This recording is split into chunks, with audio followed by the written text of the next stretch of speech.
Question number हम अब अपना 24 शुरू करते हैं। A die is thrown twice, what is the probability that 5 will not come up either time. इसने पूछा है कि दो डाई फेंकी गई एक साथ, या एक ही डाई को दो बार फेंका गया, और व्हाट इज़ द प्रोबेबिलिटी क्या होगी ये पूछा है। पहले पार्ट में 5 will not come up either time, 5 एक बार भी नहीं आएगा। दूसरे बार में पूछा है 5 will come up at least once, कि 5 कम से कम एक बार आएगा। मतलब समझिए इसका मतलब यह है कि जब हम डाई को फेंकेंगे तो क्या होगा। देखिए, हिंदी मीडियम की स्टेटमेंट भी पढ़ लेते हैं एक बार। एक पासे को दो बार फेंका जाता है, पासे को इंग्लिश में डाई बोला जाता है।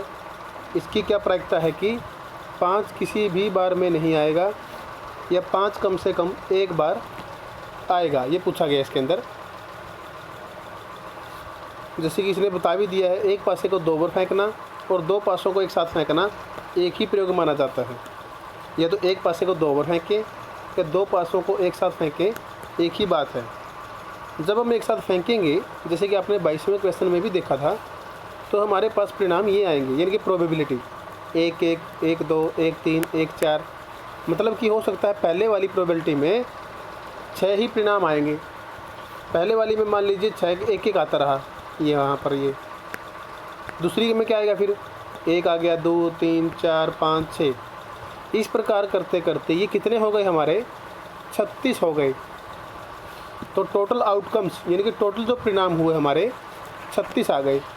लेकिन इसने पूछा क्या, इसने पूछा 5 एक बार भी नहीं आएगा। देखिए, हमारे पास दो ऑप्शन अब, और एक बार ये पूछा है कि 5 एक बार आएगा। अब उन्हें गिन लेते हैं कि 5 किस किस के अंदर आया है। इसके अंदर नहीं आया है, जिसके अंदर आएगा हम उसे सर्कल कर देंगे, यानी कि उसको वृत्त में बंद कर देंगे ताकि हम बाद में इनको गिन सकें।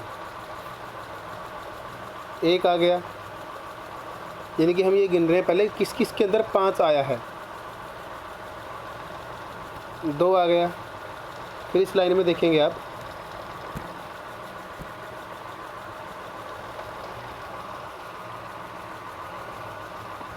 3 आ गया, फिर अगली लाइन में है 4, अगली लाइन में तो सभी के सभी हैं, देखेंगे आप 5 6 7 8 9 10, और फिर एक 11।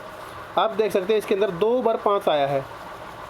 हमने ये नहीं देखना है कि कितनी बार आया है, कम से कम एक बार आना चाहिए, 2 बार हो या उससे ज़्यादा बार हो, तो वो हमने गिनने हैं।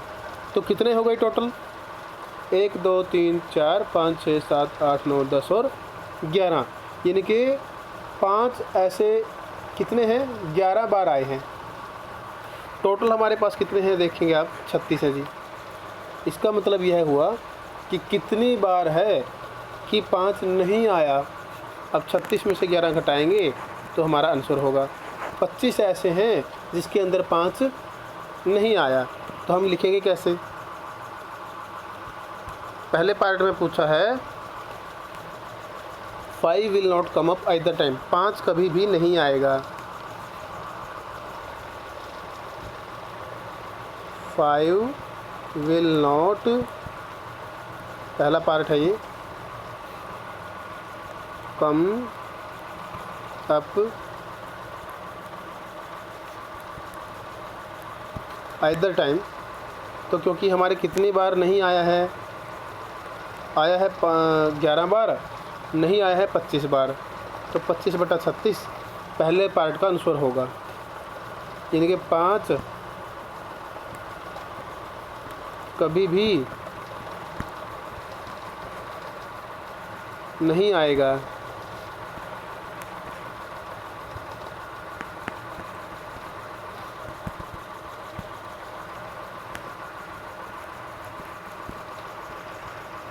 पच्चीस बटा 36 ही होगा। और 5 नहीं आएगा ये तो हमने बता दिया, 5 आएगा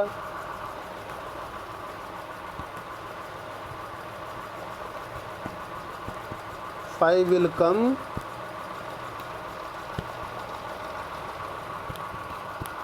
at least once, यानी कि 5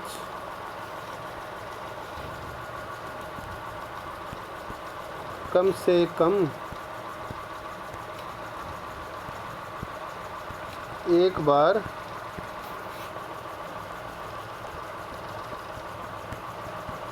आएगा।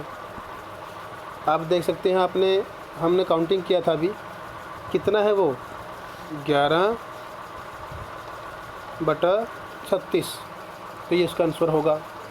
लेकिन हम इसे दूसरे ढंग से भी कर सकते हैं। कैसे? एक हमारा फार्मूला था, देखिए यहाँ पर, ये P of E plus P of not E equal किसके होता है? आप देखेंगे 1 के। P ऑफ E और P ऑफ नॉट E किसके इक्वल होता है? 1 के। हमने निकाल लिया है प्रोबेबिलिटी पहले, इससे पहले, कि 5 नहीं आएगा, तो आने की प्रायिकता क्या होगी? P ऑफ E होगी, यानी कि क्या है हमारा 25/36 था वो, मतलब 5 ना आने की, नहीं आएगा, नॉट कम, नहीं आने की प्रायिकता हमने क्या निकाली है? यानी कि प्रोबेबिलिटी 25/36 किसके बराबर होगा? ये 1 के। तो आगे हम क्या करेंगे? P ऑफ E बराबर 1 माइनस 25/36। देखिए क्या किया, इस 1 को हमने इसी साइड में रखा और 25/36 को दूसरी साइड में ले गए और एलसीएम ले लेंगे जी। 36 आ गया जी, हाँ 36 आ गया।